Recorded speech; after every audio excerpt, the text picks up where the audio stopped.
Napatunayan namin ni tatay na totoo yung hinala nila ni nanay.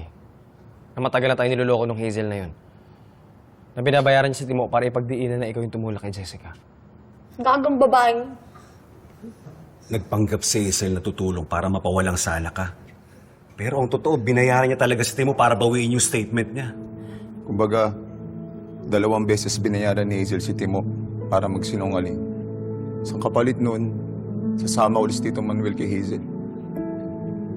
Baka walang hiya ng babaeng yun. Kaya umalis si tatay. At pumayag din si nanay para yun sa'yo, bunso. Pero tay, bakit niyo po hinayaang isipin ko na galit kayo sa akin?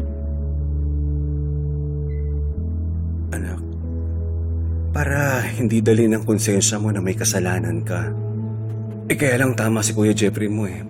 May mga bagay talaga na hindi mo pa kayang maintindihan. Pasensya na, bunso ha. Tay, wala po kayong kasalanan. Nag-sacrifice pa nga po kayo eh. Para sa akin. Tiniis niyo pong makasama yung babaeng yun para lang po hindi ako makulong. Kaya tay, salamat po ah. Dahil po sa inyo, malaya na ako.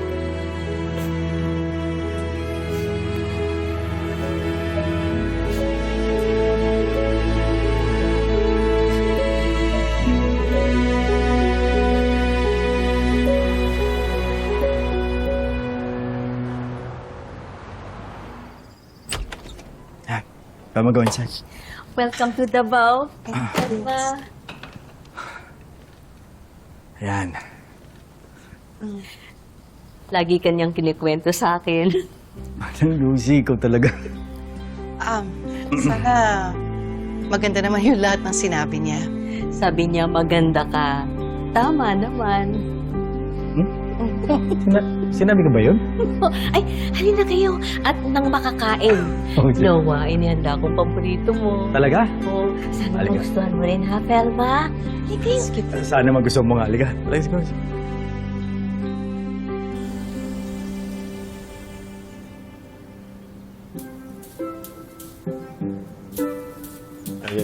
Pwede, kulang.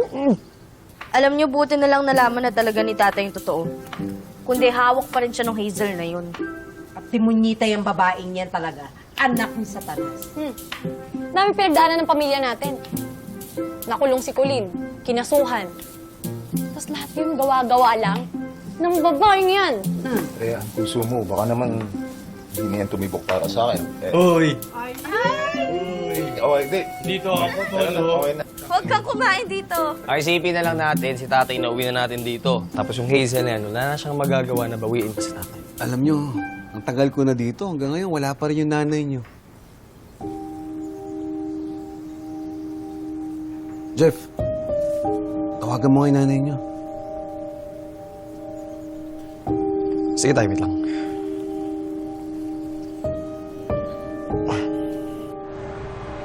Oh, ayan. Yan ang pinagmamalaki namin dito sa Davao. Thank you, Anak. Durian coffee. Durian ko. Di ba sabi mo sa akin dati, mahilig ka sa durian? O ngayon, tikman mo yung kape namin. Newly grind yan, ha? Oh, di ba may ice cream din? Di ba? Parang Oo, durian meron ice din. cream. Pero yung kakaiba yan. Tikman mo yung coffee namin. Yan. Akin. Yan. Thank you. Ayun. Sige.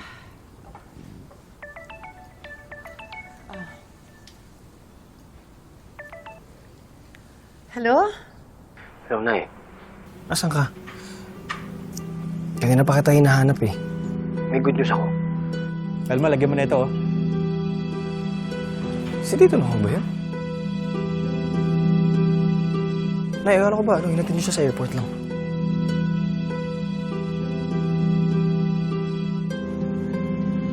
Nay. Nay, nasan kayo? Nandito ako sa Davao. Ano?